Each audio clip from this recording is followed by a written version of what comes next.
বেনাপোল স্থলবন্দরে অনির্দিষ্টকালের বাস ধর্মঘট আজ তৃতীয় দিনের মতো অব্যাহত রয়েছে। তবে স্বাভাবিক রয়েছে পণ্যবাহী যান চলাচল।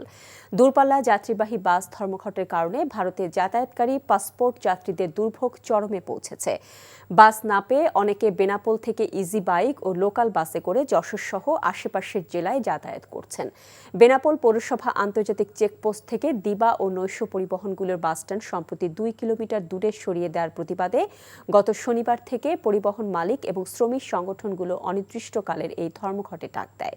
পরিবহন শ্রমিক সংগঠনগুলোর অভিযোগ, সরকার পাসপোর্ট যাত্রীদের যাতায়াত সুবিধার জন্য বেনাপোল চেকপোস্টে 30 কোটি টাকা ব্যয়ে বিশাল পরিবহন টার্মিনাল নির্মাণ করে। ফলে যাত্রীরা দ্রুততম সময়ে ইমিগ্রেশন ও কাস্টমসের আনুষ্ঠানিকতা শেষ করে ভারতে যাতায়াত করতেন। হঠাৎ করে পৌরসভার আন্তর্জাতিক চেকপোস্ট থেকে দিবা ও নৈশ পরিবহনগুলো 2 কিলোমিটার দূরে সরিয়ে নেয়। বৈষম্য বিরোধী ছাত্র আন্দোলনের সদ্য ঘোষিত কুমিল্লা জেলা এবং মহানগর কমিটি ভেঙে দিয়ে নতুন কমিটি পুনর্গঠন না করলে কুমিল্লা ব্লকেট কর্মসূচি পালনের হুঁশিয়ারি দিয়েছে সংগঠনটির একাংশ। আজ নতুন কমিটি ঘোষণা না করলে রাত 12টার পর তারা কুমিল্লা ব্লকেট কর্মসূচি পালন করবেন বলে জানানো হয়। রোববার প্রেস বিজ্ঞপ্তির মাধ্যমে এই হুঁশিয়ারি দিয়েছেন কুমিল্লা মহানগরের প্রধান সমন্বয়ক তালহা জুবায়ের। এর আগে কুমিল্লায় রাতে কুমিল্লা প্রেস ক্লাবের সামনে কেন্দ্র ঘোষিত কমিটিকে অবাঞ্ছিত ঘোষণা করে বিক্ষোভ করে সংগঠনটির একাংশের নেতাকর্মীরা। অন্তর্বর্তীকালীন সরকার বিনা জামানতে এবং বিনা সুদে ঋণ দেবে এমন প্রলোভন দেখিয়ে রাজধানীর আশপাশের এলাকা থেকে ঢাকার বিভিন্ন স্থানে মানুষজনকে জড়ো করা হচ্ছে। এদিকে অর্থের বিনিময়ে ঢাকায় লোক জমায়েতের মাধ্যমে অরাজকতা সৃষ্টির চেষ্টার অভিযোগে ঢাকা আরিচা মহাসড়কে বিভিন্ন যানবাহনে তল্লাশি চালাচ্ছে পুলিশ। সকাল থেকেই ধামরাইতে চেকপোস্ট বসিয়ে তল্লাশি কার্যক্রম পরিচালনা করে পুলিশ।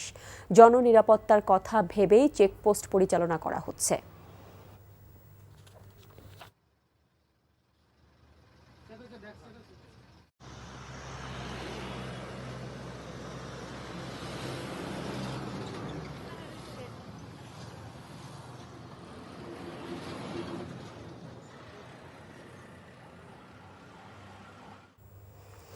এই মুহূর্তে শাহবাগে আছেন আমাদের স্টাফ করেসপন্ডেন্ট নূর হোসেন। আমরা এখন টেলিফোনে সরাসরি যুক্ত হচ্ছি তার সাথে।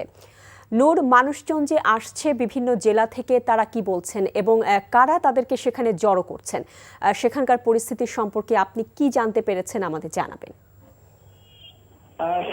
সকাল থেকে ঢাকা বিশ্ববিদ্যালয়, শাহবাগ এবং ঢাকা বিশ্ববিদ্যালয়ের যে আশপাশের এলাকা রয়েছে, এই এলাকাগুলোতে বাংলাদেশের বিভিন্ন জায়গা থেকে, বিভিন্ন জেলা থেকে বিভিন্ন বাসে, মাইক্রো বাসে করে লোকজন জমায়েত করা হচ্ছে, আনা হচ্ছে। এইরকম এই ঘটনা একেবারে ভোর থেকে শুরু হয়েছে। তারপরে এখানে যারা ঢাকা বিশ্ববিদ্যালয়ের শিক্ষার্থী ছিলেন, তারা আইন শৃঙ্খলা রক্ষাকারী বাহিনীকে খবর দিয়েছেন। তারা যখন এসেছেন এবং তারা ঢাকার বাইরে থেকে বিভিন্ন বাসে করে এখানে এসেছেন, তাদেরকে জিজ্ঞাসাবাদ করা হয়েছে। তারা বলতে পারছেন না ঠিক কেন তারা ঢাকায় এসেছেন, তবে তারা বলছেন তাদেরকে বলা হয়েছিল যদি তারা যমুনা অর্থাৎ প্রধান উপদেষ্টার যে বাসভবন রয়েছে, সেই বাসভবনের সামনে, যমুনার সামনে যদি আন্দোলন করে তাহলে তাদেরকে 1 লাখ টাকা ঋণ দেওয়া হবে। এই ঋণ তারা আজকে পরবর্তী সময়ে পরিশোধ করবে। এবং আমি যে মুহূর্তে ঢাকার এই শাহবাগ চত্বরে এসেছি, তারপরে এখানে আমরা যতটুকু জানতে পেরেছি, শাহবাগ থানায় বেশ কয়েকজনকে আটক করা হয়েছে এবং পুলিশ প্রায় 8 থেকে 10টি বাস এখান থেকে শাহবাগে যখন ঢাকা বিশ্ববিদ্যালয় ক্যাম্পাসের ভেতরে প্রবেশ করার চেষ্টা করছিল, তারা সেগুলো যেখান থেকে এসেছে, যে জায়গা থেকে এসেছে, যে জেলা থেকে এসেছে, সেদিকে ফেরত যেতে বলেছে এবং তারা সেদিকে চলে গেছে। এবং যাদেরকে সন্দেহভাজন মনে হয়েছে তাদের কয়েকজনকে আটক করে শাহবাগ থানার ভেতরে নেওয়া হয়েছে, তাদেরকে জিজ্ঞাসাবাদ করা হচ্ছে। এবং এই ঘটনার মূল হোতা কারা মূল পরিকল্পনাকারী, কারা পেছন থেকে এই ঘটনা ঘটেছে চিহ্নিত করার জন্য আইন শৃঙ্খলা রক্ষাকারী বাহিনী পদক্ষেপ নিচ্ছে বলে আমরা জানতে পেরেছি। এবং এই মুহূর্তে রাজধানী শাহবাগ চত্বর এবং ঢাকা বিশ্ববিদ্যালয় ক্যাম্পাসে আইন শৃঙ্খলা রক্ষাকারী বাহিনীর যথেষ্ট উপস্থিতি রয়েছে। ছাত্র জনতারও আমরা উপস্থিতি এখানে দেখতে পাচ্ছি। তারা বলছেন কোন ধরনের ষড়যন্ত্র যদি হয় তারা সেটি তারা মোকাবেলা করার জন্য প্রস্তুত আছেন। তারা জাতীয় জাদুঘরের সামনে অনেকে বসে আছেন, অর্থাৎ অবস্থান করছেন। যদি এখানে এসে বিশৃঙ্খলা করার চেষ্টা করে সেক্ষেত্রে তাদেরকে অবস্থানকে তারা প্রতিহত করবেন। এর বাইরে আইন শৃঙ্খলা বাহিনীর যথেষ্ট উপস্থিতি আমরা এখানে দেখতে পাচ্ছি। শাওন। ঢাকা মহানগর এলাকায় ৩ দিনের মধ্যে ব্যাটারি চালিত রিকশা চলাচল বন্ধে হাইকোর্টের আদেশের বিরুদ্ধে আবেদন করেছে রাষ্ট্রপক্ষ। আপিল বিভাগের সংশ্লিষ্ট শাখায় আজ এ আবেদন করা হয়। চেম্বার বিচারপতির আদালতে এই আবেদনের উপর শুনানি হতে পারে। এর আগে গত ১৯শে নভেম্বর ঢাকা মহানগর এলাকায় ৩ দিনের মধ্যে ব্যাটারি চালিত রিকশা চলাচল বন্ধের নির্দেশ দেয় হাইকোর্ট। এই আদেশের বিরুদ্ধে রাজধানীতে প্রতিবাদে নামে ব্যাটারি চালিত রিকশা চালকরা। গতকালও তারা জাতীয় প্রেসক্লাবের সামনে সহ রাজধানীর অনেক জায়গায় জড়ো হয়ে প্রতিবাদ জানায়।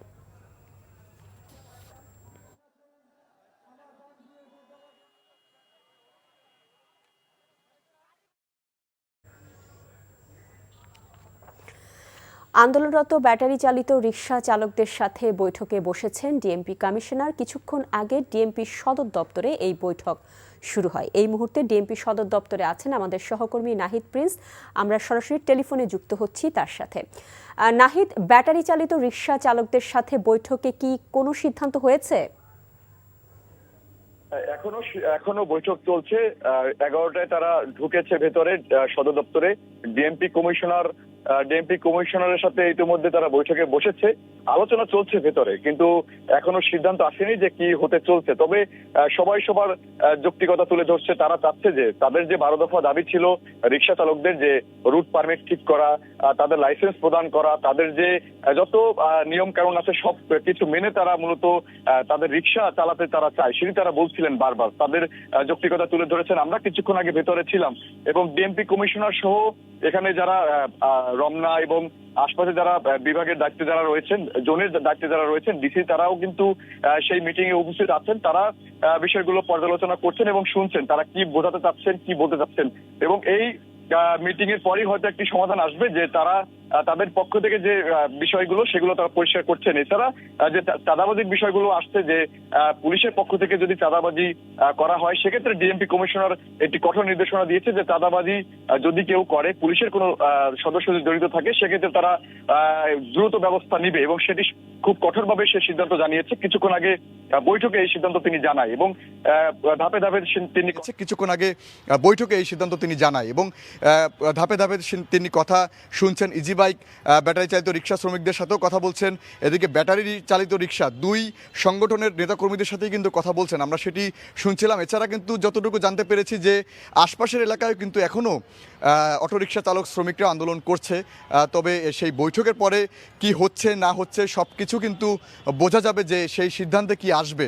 তবে তারা যেটি বলছেন যে চাঁদাবাজি কমাতে হবে এবং তাদের যে রুট পারমিট সেটি নির্ধারণ করতে হবে এবং যে তাদের যে চার্জিং পয়েন্টগুলো রয়েছে সেগুলো যেন সঠিকভাবে সমাধান করা হয়। তো সব কিছু মিলিয়ে কিন্তু ডিএমপি সদর দপ্তরে 11টার পর থেকেই এই আলোচনা শুরু হয়েছে। তারা যে 5 দিন ধরে ঢাকার বিভিন্ন এলাকায় আন্দোলন সমাবেশ এবং বিক্ষোভ সমাবেশ করেছে, গতকালকে গণ আন্দোলনও করেছে তারা। তো সেই গণ আন্দোলনের ফলে এই যে 5 দিন সড়কের বিভিন্ন বিশৃঙ্খলা সৃষ্টি, সেই সব কিছু রোধে কিন্তু মূলত আজকে সেই ডিএমপি কমিশনার সাথে তারা বৈঠকে বসেছেন এবং ডিএমপি কমিশনার কিন্তু নতুন সাথে কিন্তু তারা মূলত আজকে মিটিং করছেন এই সদর দপ্তরে। শেষের কি অবস্থা সেটি কিন্তু আমরা আপনাদেরকে কিছুক্ষণ পরে জানাতে পারবো। তবে এক একে করে কথা তারা শুনছেন যে ভেতরের তাদের ভেতরে কি দাবি রয়েছে, তারা আসলে মূলত কি চায়, তারা কোন কোন রুটে তারা গাড়ি চালাতে চায়, তারা সড়কে উঠবে কিনা বা তারা গলির ভিতরে গাড়ি চালাবে কিনা, এই সবকিছু কিন্তু তারা শুনছেন এবং চাঁদাবাজির বন্ধের বিষয়ে তারা আলোচনা করছেন। সে সব কিছু যেন বন্ধ হয় সেই নিয়েও কিন্তু কথা হচ্ছে। তো 5 দিনের যে আন্দোলন তাদের ছিল, সে আন্দোলনের নানা বিশৃঙ্খলার সৃষ্টি হয়েছে। পুলিশদের সাথে রিকশা শ্রমিকদের সাথেও কিন্তু একটি বিশৃঙ্খলার ঘটনা ঘটেছে। মহাখালীতে আমরা দেখেছিলাম এবং সেই কারণে ট্রেনও বন্ধ ছিল। শাহবাগে আন্দোলন ছিল, প্রেস ক্লাবে কিন্তু গতকালকে সমাবেশে কিন্তু পুরো রাস্তা ব্লক ছিল। তো সবকিছু নিরসনের জন্যই কিন্তু আজকের এই বৈঠক, আজকের এই সমাধান। তবে মূল সমাধান আসবে হাইকোর্ট থেকে, সুপ্রিম কোর্ট থেকে, তারা যেটি বলছেন। তবে আইন শৃঙ্খলা বাহিনীর সদর দপ্তর থেকে যেটি জানানো হয়েছে যে আইন কানুনের বিষয় যত বিষয় রয়েছে, বিআরটি হতে শুরু করে সব বিষয় তা ডিএমপি দেখছেন এবং পুলিশের পক্ষ থেকে তার সিদ্ধান্ত নেওয়া হয়েছে। তো ডিএমপি কার্যালয়ে কিন্তু এখনো মিটিং চলছে, দুই গ্রুপের সাথেই কিন্তু মূলত মিটিং, সেই আলোচনা চলছে। বৈঠক এখনো শেষ হয়নি। বৈঠকের পরে সিদ্ধান্ত আসবে যে আগামীকাল থেকে মূলত কি ধরনের তারা আন্দোলন করবে কিনা, বা কালকে থেকে তারা আসলে ভূমিদস্যুদের বিরুদ্ধে রাজুকের তেমন কোনো কার্যকর পদক্ষেপ না থাকায় জমি ভরাট করা যাচ্ছে না বলে মন্তব্য করেছেন বন, পরিবেশ ও জলবায়ু পরিবর্তন বিষয়ক উপদেষ্টা সৈয়দা রিজওয়ানা হাসান। এজন্য পরিবেশ বিনষ্টকারী কোনো প্রকল্প বাস্তবায়নে রাজুকের কার্যক্রম স্বচ্ছ ও জনকল্যাণমুখী করার আহ্বান জানিয়েছেন তিনি। সকালে বাংলাদেশ প্রকৌশল বিশ্ববিদ্যালয় বুয়েটে আয়োজিত এক সেমিনারে এসব কথা বলেন তিনি। পরিবহন মালিকদের দৌরাত্ম্যের কারণে নানা সময় পদক্ষেপ নেওয়া হলেও রাজধানীর পরিবহন ব্যবস্থার পরিবর্তন করা সম্ভব হচ্ছে না বলেও মন্তব্য করেন উপদেষ্টা। ফিটনেসবিহীন বাস সড়ক থেকে সরিয়ে নিতে পরিবহন মালিকদের সহজ শর্তে ঋণ দেওয়ার প্রস্তাবনার কথাও তিনি বলেন। পরিবেশ বা জলাশয়ের ক্ষতি সাধন না করে উন্নয়ন করার আহ্বান জানান রিজওয়ানা। প্রাকৃতিক বন রক্ষায় বন বিভাগের তদারকির অভাব রয়েছে বলেও মনে করেন পরিবেশ উপদেষ্টা। আইনে বলা আছে জলাশয়, আপনি এটাকে আর্ধেক ভাগ করবেন সাধারণ, আর্ধেক ভাগ করবেন মুখ্য, তারপরে সাধারণের সব কাজই করতে দেবেন, তাহলে আর জলাশয় আইন রাখার তো কোনো দরকার নেই। লেট আস টেক পজিশনস, জলাশয় আইনটা বাতিল করে দেন, বলেন যে আপনারা ওটা বাস্তবায়ন করতে পারবেন না, আর যদি রাখেন তাহলে আইনকে বাইপাস করে রাজুক যেন প্ল্যানটা না করে। এটা আপনাদেরকে বহুবার বলেছি। এখন হয়তো জানি না আবারও আপনাদের বিরুদ্ধে আদালতে দাঁড়াতে হবে কিনা, তবে আপনাদের সুবিধা হলো আইন আদালত যাই বলুক, আপনার দ্বারা তো আর কারো কথা শোনেন না, আপনারা নিজেদের যা মনে চায় এবং ভূমিদস্যুরা যা বলে সেই মোতাবেকই আপনাদের কর্মকাণ্ড পরিচালনা করেন। টানা 6 দিন আন্দোলন শেষে বেক্সিমকো ইন্ডাস্ট্রিয়াল পার্কের শ্রমিকরা চন্দ্রা নবীনগর মহাসড়ক আজ আবারও অবরোধে নেমেছে। শিল্প পুলিশ জানায় গতকাল সন্ধ্যায় 4 ঘণ্টা মহাসড়ক অবরোধ শেষে রাতে মহাসড়ক ছেড়ে যায়। আজ সকাল 9টা থেকে পুনরায় চন্দ্রা নবীনগর মহাসড়কের চক্রবর্তীতে অবরোধ করেছে শ্রমিকরা। অক্টোবর মাসের বেতনের দাবিতে ফের সড়কে নেমেছে বেক্সিমকো ইন্ডাস্ট্রিয়াল পার্কের শ্রমিকরা। দাবি আদায় না হওয়া পর্যন্ত সড়ক ছেড়ে যাবে না বলে ঘোষণা শ্রমিকদের। এতে ওই রুটে স্বাভাবিক যান চলাচল ব্যাহত হচ্ছে। উত্তরবঙ্গের দূরপাল্লার যানবাহন ঢাকা টাঙ্গাইল মহাসড়কের গাজীপুর এবং কালিয়াকৈর থেকে ধামরাই আঞ্চলিক সড়ক দিয়ে রাজধানীর সাথে যোগাযোগ অব্যাহত রেখেছে। শীতকালীন সবজির চারা উৎপাদনে প্রসিদ্ধ মুন্সিগঞ্জের রামপাল, পঞ্চসার এবং বজ্রযোগিনীর উঁচু জমিগুলোতে চলতি মৌসুমেও বিস্তীর্ণ বীজতলা প্রস্তুত করেছেন প্রান্তিক কৃষক। চারা বিক্রি করে লাভের মুখ দেখছেন তারা। অন্যদিকে জামালপুরে অতিবৃষ্টির কারণে ক্ষতিগ্রস্ত হয়েছে আগাম শীতকালীন শাকসবজির উৎপাদন, তাই দিশেহারা চাষিরা। মুন্সিগঞ্জের মঈনুদ্দিন আহমেদ এবং জামালপুরের আসমাউল আসিফের পাঠানো তথ্য ছবিতে আহমেদ শরীফের ডেস্ক রিপোর্ট। উঁচু জমিতে কৃষক তৈরি করেছেন সারি সারি বীজতলা, যত্ন সহকারে সেখানে উৎপাদন করেছেন ফুলকপি, বাঁধাকপি, লাউ, টমেটো, ব্রোকলি, বেগুনের মতো শীতকালীন সবজির চারা। মৌসুমের শুরুতে মুন্সিগঞ্জের জমিগুলোতে অতিবৃষ্টির কারণে চারার চাহিদা কিছুটা কম থাকলেও এখন চাহিদা বেড়েছে। বিক্রি করে ভালো দামও পাওয়া যাচ্ছে। আমি বেচছি 15-2 লক্ষ টাকা, ফির আবার বান্ধিছি 1,30,000 টাকা দানাই না, সেটা বেচে ঘরে গেলে আমার লাভবান। এখন বাজার একটু ভালো, যদি বেচে কিনা উঠতে পারি তো এলে লাভবান যাইতে পারবো। এ অঞ্চলে বীজতলায় উৎপাদিত চারার গুণগত মান অক্ষুণ্ণ রাখতে এবং অতিরিক্ত রোদ বৃষ্টি থেকে রক্ষায় বীজতলা ছাউনি দিয়ে ঢেকে রাখেন কৃষক। এ কারণে দেশের দূর দূরান্তের জেলার কৃষক মুন্সিগঞ্জের বীজতলা থেকে শীতকালীন সবজির চারা সংগ্রহ করতে আসেন। মুন্সিগঞ্জ সারা বাংলাদেশের মধ্যে এই জায়গা থেকে চারা নিতে হয়। বীজ তৈরি করি কাঁচামরিচ, টমেটো, কালা বেগুন, পাতাকপি, ফুলকপি। আমাদের এবছরে 3 হেক্টর জমিতে শীতকালীন বিভিন্ন শাকসবজির চারা উৎপাদন করা হয়েছে এবং অত্যন্ত আশার কথা হচ্ছে যে এই চারাগুলো আসলে আশেপাশের প্রায় 20টা জেলায় কিন্তু আমরা বিতরণ করার চেষ্টা করছি। যমুনা ব্রহ্মপুত্র বেষ্টিত জামালপুরের বিস্তীর্ণ চরাঞ্চলে স্থানীয় কৃষকরা প্রতি বছরই বিভিন্ন আগাম শীতকালীন শাকসবজি চাষ করে থাকেন। কিন্তু ভারী বৃষ্টিপাতের কারণে অনেক শাকসবজি ও ফসলি ক্ষেত নষ্ট হয়ে যাওয়ায় আশঙ্কাজনক হারে কমেছে উৎপাদন। ফসলে বিভিন্ন পোকামাকড় ও রোগবালাইও দেখা দিয়েছে। উৎপাদন কম হওয়ায় খরচ পুষিয়ে লাভের মুখ দেখছেন না চরাঞ্চলের প্রান্তিক কৃষক। আমাদের যেখানে ফলন হইতো 10 মুন, এখানে ফলন আছে বিঘাতে 2 মুন। ক্ষেতের আবহাওয়া ভালো ছিল না কারণে গাছ এবার মারা গেছে, ক্ষেত ফলন কম হয়ে গেছে। এবছর বৈরী আবহাওয়ায় আগাম সবজি চাষিরা কিছুটা ক্ষতির সম্মুখীন হয়েছিলেন। এই ক্ষতি পুষিয়ে নেওয়ার জন্য কৃষি বিভাগের কর্মকর্তাগণ কৃষকের পাশে থেকে নিয়মিত পরামর্শ প্রদান করে যাচ্ছেন। জামালপুর জেলায় চলতি বছর 17,250 হেক্টর জমিতে সবজি চাষের লক্ষ্যমাত্রা থাকলেও চাষ হয়েছে 13,525 হেক্টর জমিতে। আহমেদ শরীফ, এনটিভি নিউজ ডেস্ক। আদালতের সিদ্ধান্ত আসা পর্যন্ত ব্যাটারি চালিত রিকশা চালকদের অপেক্ষা করার অনুরোধ জানিয়েছেন ডিএমপি কমিশনার। সকালে ডিএমপি সদর দফতরে অটোরিকশা, অটো ভ্যান ও ইজি বাইক চালকদের সাথে অনুষ্ঠিত বৈঠকে এই অনুরোধ তিনি জানান। বেলা 11টার দিকে এই বৈঠক শুরু হয়। বৈঠকে রিকশা চালকরা তাদের বিভিন্ন দাবি দাওয়া তুলে ধরেন। কমিশনার শেখ সাজ্জাদ আলী বলেন, আদালতের সিদ্ধান্ত আসার পর সার্বিক বিষয়গুলো নিয়ে লিয়াজু কমিটির মাধ্যমে আবারও আলোচনা করা হবে। সাংবাদিকদের প্রশ্নের জবাবে কমিশনার বলেন, মামলা হওয়ার মতো ঘটনায় কোনো থানা মামলা না নিলে সেই ওসিকে প্রত্যাহার করা হবে।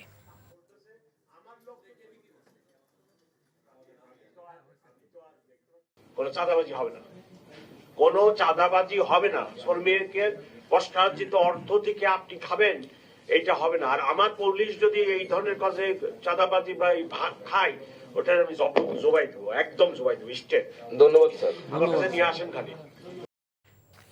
ফ্যাসিবাদী শক্তির পতন হলেও এখনও গণমাধ্যমগুলোতে স্বৈরাচারের সমর্থক ব্যক্তিরা বহাল তবিয়াতে আছে বলে অভিযোগ করেছেন সাংবাদিক নেতারা। জাতীয় প্রেসক্লাবে ঢাকা সাংবাদিক ইউনিয়ন ডিইউজের সাধারণ বার্ষিক সভায় এই অভিযোগ করেন তারা। বিগত সরকারের আমলে গণমাধ্যমকে ক্ষমতার মাধ্যমে কুক্ষিগত করা হয়েছিল উল্লেখ করে তারা বলেন, স্বৈরতন্ত্র টিকিয়ে রাখতে সুদীর্ঘ পরিকল্পনার অংশ হিসেবে সংবাদ মাধ্যমকে দুর্বল করেছিল আওয়ামী লীগ সরকার। দেশে এখনও সংবাদ মাধ্যমের সুনির্দিষ্ট বেতন কাঠামো তৈরি হয়নি জানিয়ে তারা বলেন, বস্তুনিষ্ঠ সংবাদ পরিবেশনায় সাংবাদিকদের জীবনমান উন্নত করা জরুরি।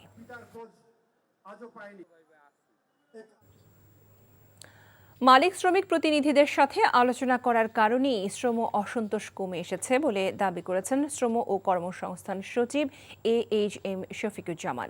মার্কিন যুক্তরাষ্ট্রের পররাষ্ট্র দফতরে আন্তর্জাতিক শ্রম বিষয়ক বিশেষ প্রতিনিধি কেলি MJMFA রড্রিগেজ এর নেতৃত্বে ঢাকা সফররত প্রতিনিধি দলের সাক্ষাৎ শেষে সচিবালয়ে তিনি এমন দাবি করেন।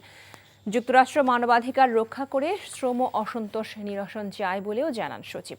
শ্রমিক ইস্যুতে যুক্তরাষ্ট্রের দেওয়া 11 দফা বাস্তবায়ন হলে জিএসপি সুবিধা ফিরে পাওয়ার পাশাপাশি বাংলাদেশ থেকে সে দেশে রফতানি হওয়া পণ্যের মূল্য বাড়বে বলেও আশা প্রকাশ করেন তিনি। 2025 সালের মার্চের মধ্যেই শ্রম আইন সংশোধন করার বিষয়ে ILO এর সর্বশেষ সাধারণ সভায় বাংলাদেশ প্রতিশ্রুতিবদ্ধ বলেও জানান শফিকুজ্জামান। সংস্কার নিয়ে অন্তর্বর্তীকালীন সরকারের সাথে বিএনপির কোনো বিরোধ নেই জানিয়ে দলটির ভারপ্রাপ্ত চেয়ারম্যান তারেক রহমান বলেন, সঠিক সময়ে একটি সুষ্ঠু নির্বাচনের মাধ্যমে জনগণের ক্ষমতায়ন জরুরি। রাজধানী জাতীয় প্রেসক্লাবে ঢাকা সাংবাদিক ইউনিয়ন ডিইউজের বার্ষিক সাধারণ সভায় বিএনপির ভারপ্রাপ্ত চেয়ারম্যান তারেক রহমান বলেন, পরাজিত ফ্যাসিবাদী শক্তি এখনও দেশের বিরুদ্ধে নানা অপকর্ম চালিয়ে যাচ্ছে। একমাত্র জনগণের নির্বাচিত সরকারই সকল অরাজকতা বন্ধ করতে সক্ষম জানিয়ে তিনি সংস্কারের পাশাপাশি দ্রুত নির্বাচনের দাবি জানান। ক্ষমতাসীনদের জনগণের কাছে জবাবদিহি করার মাধ্যমে বৈষম্যহীন দেশ তৈরির জন্য নির্বাচনে কোনো বিকল্প নেই বলে জানান তারেক রহমান। পরাজিত ফ্যাসিবাদী শক্তি আর যাতে ফিরে আসতে না পারে সেজন্য আইনের মাধ্যমে বিচার নিশ্চিতের জন্য সরকারের প্রতি আহ্বান জানান তিনি।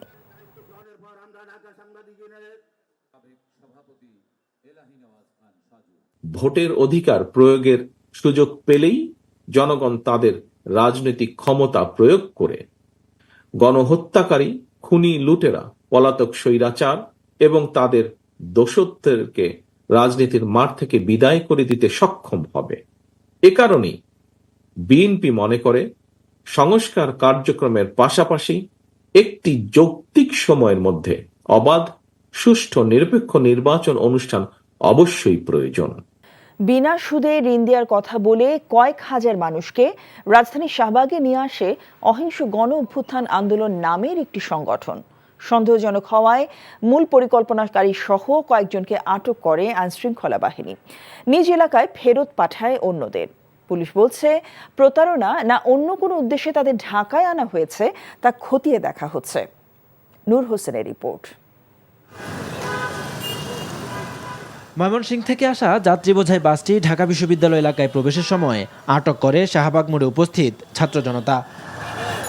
অহিংস গণ অভ্যুত্থান আন্দোলন নামের একটি সংগঠনের মহাসমাবেশের ব্যানার রয়েছে বাসে। তবে কেন ঢাকায় এসেছেন এমন প্রশ্নের কোনো সদুত্তর দিতে পারেননি ভেতরের যাত্রীদের কেউই। তারা বলছেন ঋণ দেওয়ার কথা বলে তাদের ঢাকায় আনা হয়েছে। ওই যে লোক আছে সামনে, আর আমরা তো জানি না, আমরা মুসলমান তো লোন দিব, ওই মহিলাটা জানছে কিসে বলে সংস্থা এর থেকে টাকা দেবে, এলে আমরা যার যে পরিমাণ ঋণের এরকম ভাবে দেবে। আসছি তো ওই জন্য নিয়ে আইসি আঙ্গুরে, কে লেগে নিয়ে আইসি এটা তো সঠিক আমরা জানি না। এরা সঠিক বলতে পারতেছি না, না আসলেই টাকা বলবো, এরা বলছে না। সাধারণভাবে আমরা যেটা শুনছি আঙ্গুর নিয়ে আইসি, আমরা আইসি, আমরা তো এছাড়া কিছু জানি না। শাহবাগের প্রত্যক্ষদর্শীরা বলছেন সোমবার ভোররাত থেকে বেশ কয়েকটি বাসে এভাবে কয়েক হাজার মানুষকে ঢাকায় আনা হয়েছে। বলছে যে আমাদের যারা ব্যবসা করবে, গরু কিনবে, গরু কিনে দিবে, যারা গাড়ি কিনবে, গাড়ি কিনে দিবে, ওরা আয়ের ভিত্তিতে কিস্তি নিবে, কোনো সুদ নিবে না। তাদের গাড়ি আসছে, তা আমরা দৌড়ছে, আটকাইছি। আটকানোর পরে তারা বললো যে সরকার থেকে নাকি 1 লাখ টাকা করে দিবে। এই ঘটনায় অহিংস গণ অভ্যুত্থান আন্দোলনের আহ্বায়ক আবম মোস্তফা আমিন সহ মূল পরিকল্পনাকারীদের আটক করেছে আইন শৃঙ্খলা বাহিনী। এখন পর্যন্ত আমরা এই সংগঠন ছাড়া অন্য কোনো সংগঠনের পরিচয় এখনো নিশ্চিত হতে পারিনি। এই জন্য বললাম যে যাচাই বাছাই কিন্তু চলছে, যে ওনার আসলে উদ্দেশ্যটা কি, ওনার ব্যাকগ্রাউন্ড কি, উনি এটা দিয়ে কি করতে চাচ্ছিলেন। এদিকে অর্থের বিনিময়ে ঢাকায় লোক জমায়েতের মাধ্যমে অরাজকতা চেষ্টার অভিযোগে ঢাকা আরিচা মহাসড়ক সহ রাজধানীর প্রবেশ পথগুলোতে যানবাহনে তল্লাশি করেছে পুলিশ। সাভার থেকে জব্দ করা হয়েছে 5টি যানবাহন। এছাড়া মানিকগঞ্জে 5 জনকে আটক করা হয়েছে। Nur Hossain, NTV news, Dhaka. বিএনপি অফিসে ভাঙচুর ও অগ্নিসংযোগের মামলায় ঝালকাঠির রাজাপুরের সাবেক উপজেলা পরিষদ চেয়ারম্যান এবং আওয়ামী লীগ নেতা অধ্যক্ষ মনিরুজ্জামান মনিরকে জেল হাজতে পাঠানো হয়েছে। আজ তিনি ঝালকাঠি জেলা ও দায়রা জজ আদালতে হাজির হয়ে জামিন আবেদন করেন। আদালতের বিচারক রাহিবুল ইসলাম তার জামিন নামঞ্জুর করে কারাগারে পাঠানোর নির্দেশ দেন। 2022 সালের 24শে মে রাজাপুর উপজেলা বিএনপি অফিসে হামলা, ভাঙচুর, লুটপাট, অগ্নিসংযোগ ও বোমা বিস্ফোরণের দায়ের হওয়া মামলায় উপজেলা পরিষদ চেয়ারম্যান মনিরুজ্জামানকে আসামি করা হয়। গত 5 অগস্ট আওয়ামী সরকার পতনের পর রাজাপুর উপজেলা বিএনপির সাধারণ সম্পাদক নাসিম আকন বাদী হয়ে 29 অগস্ট রাজাপুর থানায় এই মামলাটি দায়ের করেন। ফরিদপুরের সদরপুর উপজেলার আড়িয়াল খাঁ ও পদ্মা নদীতে ভয়াবহ ভাঙন কবলিত 2টি ইউনিয়নের এলাকা পরিদর্শন করেছেন সরকারের উচ্চ পর্যায়ের প্রতিনিধি দল। সকালে প্রথমে সদরপুর উপজেলার চর মানাইর এলাকায় ভাঙন কবলিত এলাকা পরিদর্শন করেন ঢাকা বিভাগীয় কমিশনার শরফুদ্দিন আহমেদ চৌধুরী সহ প্রতিনিধি দল। এ সময় উপস্থিত ছিলেন পানি সম্পদ মন্ত্রণালয়ের অতিরিক্ত সচিব আব্দুল লতিফ মোল্লা, স্থানীয় সরকার মন্ত্রণালয়ের অতিরিক্ত সচিব ফজলুর রহমান, ফরিদপুরের জেলা প্রশাসক মোহাম্মদ কামরুল হাসান মোল্লা। হিলি স্থলবন্দর দিয়ে আলু আমদানি বন্ধ করে দিয়েছে ভারত। এর ফলে কেজিতে 8 থেকে 10 টাকা বেশি দামে বিক্রি হচ্ছে ভারতীয় আলু। রোববার হঠাৎ করেই পশ্চিমবঙ্গ সরকার বাংলাদেশে রপ্তানিতে আলুবাহী ট্রাকের অনলাইন স্লট বুকিং বন্ধ করে দেয়। ফলে আজ সকাল থেকে আলুবাহী ট্রাক বাংলাদেশে প্রবেশ করেনি। আলু আমদানি বন্ধ হওয়ার খবরে বন্দরের মোকামে কেজিতে 8 থেকে 10 টাকা বেড়ে 64-65 টাকায় বিক্রি হচ্ছে ভারতীয় আলু। শনিবার একই মানের আলু বিক্রি হয়েছিল 54 থেকে 55 টাকা কেজিতে। উৎসবমুখর পরিবেশে খুলনা ও কুষ্টিয়া বিশ্ববিদ্যালয় দিবস পালিত হয়। 34 বছর আগে তৎকালীন প্রধানমন্ত্রী হিসেবে বেগম খালেদা জিয়া এদিন খুলনা বিশ্ববিদ্যালয়ের শিক্ষা কার্যক্রম উদ্বোধন করেন। সকালে শহীদ মিনারে পুষ্পমাল্য অর্পণের মাধ্যমে দিনের কর্মসূচি শুরু হয়। পরে বিশ্ববিদ্যালয় ক্যাম্পাসে বর্ণাঢ্য শোভাযাত্রা, কেক কাটা অনুষ্ঠান, আলোচনা সভা, মুক্ত মঞ্চে গত বছরের কৃতিত্ব অর্জনকারী শিক্ষার্থী ও সংগঠনসমূহকে সম্মাননা প্রদান করা হয়। এদিকে বর্ণাঢ্য আয়োজনে কুষ্টিয়া ইসলামী বিশ্ববিদ্যালয়ের 46তম প্রতিষ্ঠা বার্ষিক পালিত হয়। এই উপলক্ষে সকালে বিশ্ববিদ্যালয় কেন্দ্রীয় খেলার মাঠে জাতীয় পতাকা উত্তোলন, শান্তি প্রতীক পায়রা ও বেলুন উড়িয়ে এবং কেক কেটে প্রতিষ্ঠা বার্ষিকীর উদ্বোধন করেন উপাচার্য প্রফেসর ডক্টর নকিব মোহাম্মদ নসরুল্লাহ। শিক্ষা প্রতিষ্ঠানে হামলার ঘটনা আর সহ্য করা হবে না জানিয়ে যুব ক্রীড়া উপদেষ্টা আসিফ মাহমুদ বলেছেন, যাত্রাবাড়িতে ভাঙচুরের ঘটনায় আইনগত ব্যবস্থা নেওয়া হবে। বিকেলে রাজধানীর ফরেন সার্ভিস একাডেমিতে সংবাদ সম্মেলনে তিনি এই কথা জানান। আর তথ্য উপদেষ্টা নাহিদ ইসলাম জানান, কোনো মিডিয়া বন্ধের পক্ষে নয় সরকার, কোনো গণমাধ্যমের উপর হামলা সহ্য করা হবে না। আগের ওই প্র্যাকটিসে যদি তারা যেতেন, খুব স্বাভাবিকভাবে আপনারা জানেন যে ছাত্ররাও আক্রমণ করতো এবং তার প্রতি উত্তরে যদি গুলি ছোড়া হতো তাহলে অনাকাঙ্ক্ষিত ঘটনা ঘটার মতো পরিস্থিতি তৈরি হতো। সেজন্য খুব স্বাভাবিকভাবেই তারা যেটা আমাদেরকে জানিয়েছে যে সেখানে তারা বাধা দেওয়ার চেষ্টা করে, কিন্তু সেই ব্যারিকেড টপকে ছাত্ররা চলে যায় এবং ঘটনাস্থলেও পুলিশ সেনাবাহিনী শেষ পর্যন্ত ঘটনা থামানোর চেষ্টা করে, দমানোর চেষ্টা করে এবং এখন মোটামুটি পরিস্থিতি নিয়ন্ত্রণে এসেছে এবং যারা এই ধরনের ঘটনাগুলোর সাথে জড়িত সিসিটিভি ফুটেজ সহ সাংবাদিকদের ফুটেজও যেখানে এসেছে, ক্যামেরায় বন্দী হয়েছে, তাদের বিরুদ্ধে আইনানুগ যথাযথ ব্যবস্থা নেওয়া হবে। সংস্কার নিয়ে অন্তর্বর্তীকালীন সরকারের সাথে বিএনপির কোনো বিরোধ নেই জানিয়ে দলটির ভারপ্রাপ্ত চেয়ারম্যান তারেক রহমান বলেন, সঠিক সময়ে একটি সুষ্ঠু নির্বাচনের মাধ্যমে জনগণের ক্ষমতায়ন জরুরি। স্বৈরাচারী বিতাড়িত শক্তি দেশের ভেতরে এবং বাইরে থেকে ষড়যন্ত্র করছে অভিযোগ করে তিনি ফ্যাসিবাদ বিরোধী দলগুলোকে ঐক্যবদ্ধ থাকার আহ্বান জানান। শফি মাহমুদ সাগরের রিপোর্ট। অথবা ভিন্ন। জাতীয় প্রেস ক্লাবে ঢাকা সাংবাদিক ইউনিয়ন ডিইউজের বার্ষিক সাধারণ সভায় বিএনপির ভারপ্রাপ্ত চেয়ারম্যান তারেক রহমান বলেন, পরাজিত ফ্যাসিবাদী শক্তি এখনও দেশের বিরুদ্ধে নানা অপকর্ম চালিয়ে যাচ্ছে। একমাত্র জনগণের নির্বাচিত সরকারই সকল অরাজকতা বন্ধ করতে সক্ষম উল্লেখ করে দ্রুত গণতন্ত্রে ফেরার দাবি জানান তিনি। বিতাড়িত স্বৈরাচার এবং তাদের দোসর চক্র নানা কৌশলে আবারও মাথাচাড়া দিয়ে ওঠার অপচেষ্টা শুরু করেছে। অপশক্তি দেশের ভেতরে এবং বাইরে থেকে বাংলাদেশের পক্ষের শক্তির মধ্যে ভুল বোঝাবুঝি সৃষ্টির পায়তারায় লিপ্ত হয়েছেন। সংস্কার কার্যক্রম নিয়ে অন্তর্বর্তীকালীন সরকারের সঙ্গে বিএনপির কোনো বিরোধ নেই। সংস্কার আগে নাকি নির্বাচন আগে, যারা এ ধরনের প্রশ্ন তুলে জনমনে বিভ্রান্তি সৃষ্টির অপচেষ্টায় লিপ্ত হয়েছেন, তাদের উদ্দেশ্য কিন্তু ভিন্ন। ক্ষমতাসীনদেরকে জনগণের কাছে জবাবদিহি করার মাধ্যমে বৈষম্যহীন দেশ গড়ার তাগিদ দিয়ে তারেক রহমান বলেন, ফ্যাসিবাদী শক্তি যাতে ফিরতে না পারে সেজন্য আইনের মাধ্যমে বিচার নিশ্চিত করতে হবে। পলাতক স্বৈরাচার আর তার দোসররা যাতে রাজনীতিতে পুনর্বাসিত হতে না পারে সেই ব্যবস্থা গ্রহণ করাও কিন্তু আমাদের কর্তব্য। এজন্যই যথাযথ আইনগত এবং রাজনৈতিক পদক্ষেপ নেওয়া প্রয়োজন বলে আমরা মনে করি।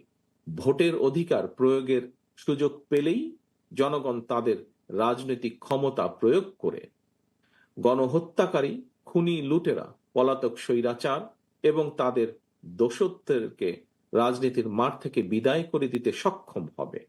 গণতন্ত্রের চর্চা জারি রাখার পাশাপাশি সব দলকে ষড়যন্ত্রের বিষয়ে সতর্ক থাকার আহ্বান বিএনপির ভারপ্রাপ্ত চেয়ারম্যানের। শফি মাহমুদ সাগর, এনটিভি নিউজ, ঢাকা। দেশের বর্তমানে অস্থিরতা এবং সুদের হার বৃদ্ধির কারণে বেসরকারি বিনিয়োগ হচ্ছে না এমন মন্তব্য করে পরিকল্পনা ও শিক্ষা উপদেষ্টা ডক্টর ওয়াহিদুদ্দিন মাহমুদ বলেছেন, এর মধ্যে যদি সরকারি বিনিয়োগও কমে যায় তাহলে অর্থনৈতিক মন্দা হতে পারে। চলমান প্রকল্পগুলো দুর্নীতিমুক্তভাবে দ্রুত বাস্তবায়নের মাধ্যমে উন্নয়নের গতি ফিরিয়ে আনতে সংশ্লিষ্ট মন্ত্রণালয়গুলোকে নির্দেশনা দেওয়া হচ্ছে বলেও জানান তিনি।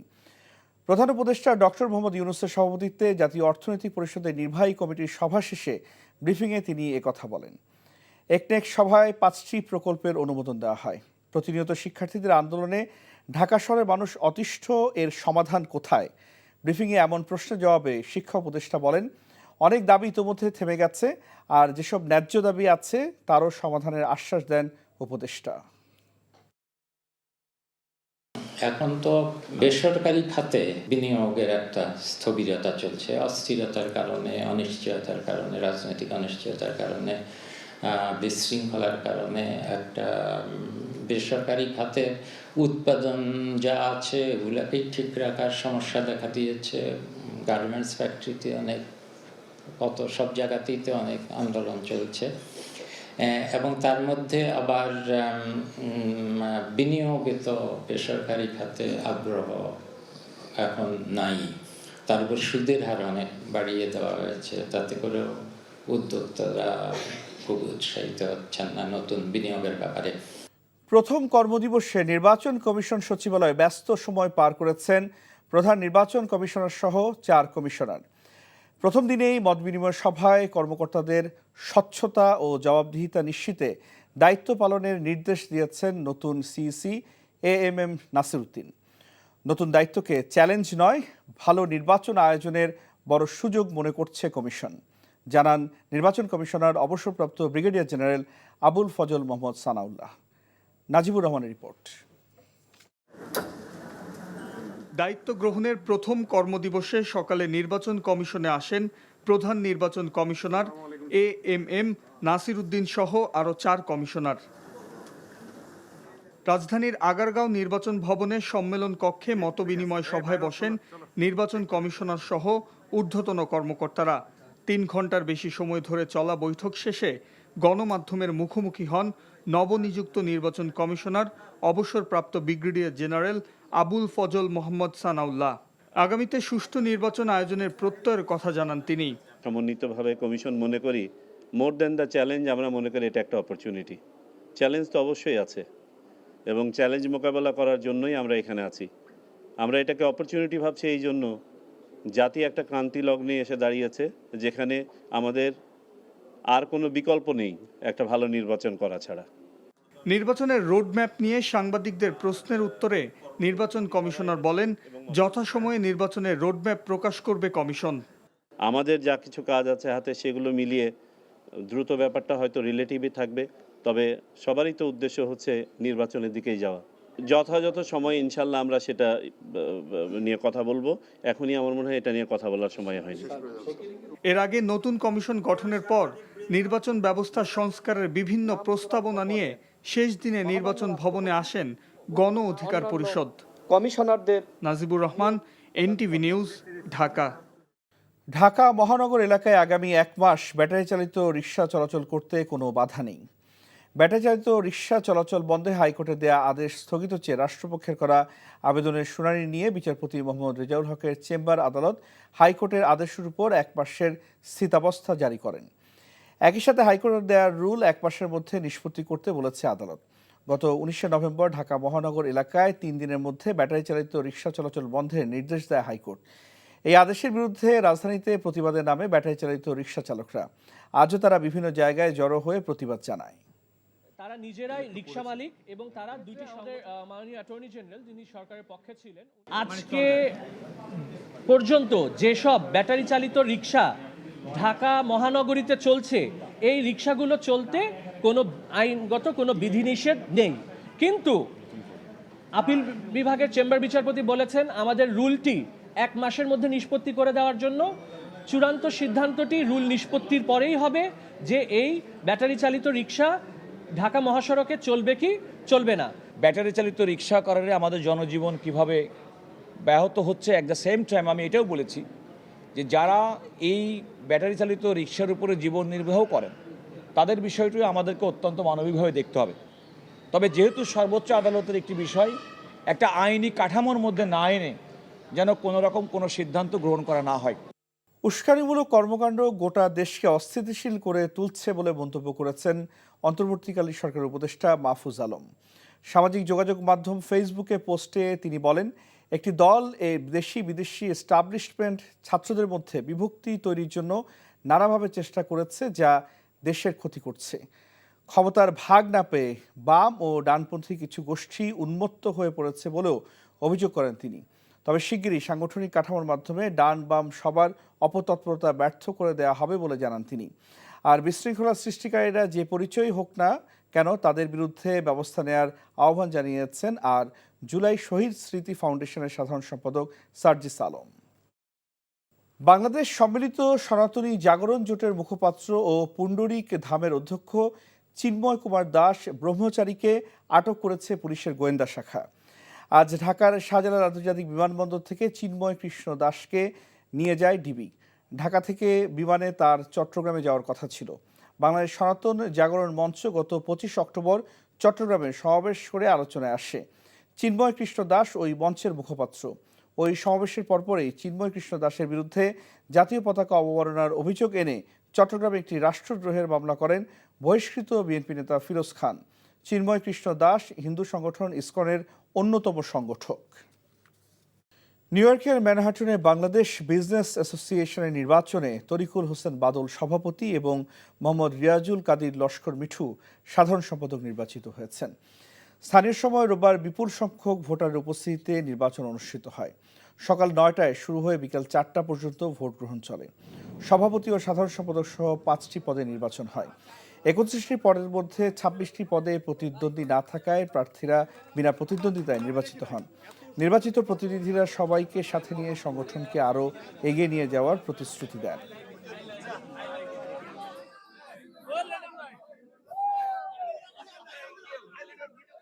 আমি আগামীতে আরো গতিশীল, আরো ভালো কিছু করার জন্য আমি আপ্রাণ চেষ্টা চালাবো, চেষ্টা করবো ইনশাল্লাহ। ডাউনটাউনের সকল সদস্যবৃন্দদেরকে নিয়ে আমি আবার কৃতজ্ঞতা প্রকাশ করি সবার কাছে যারা আমাকে আজকে নির্বাচিত করেছেন।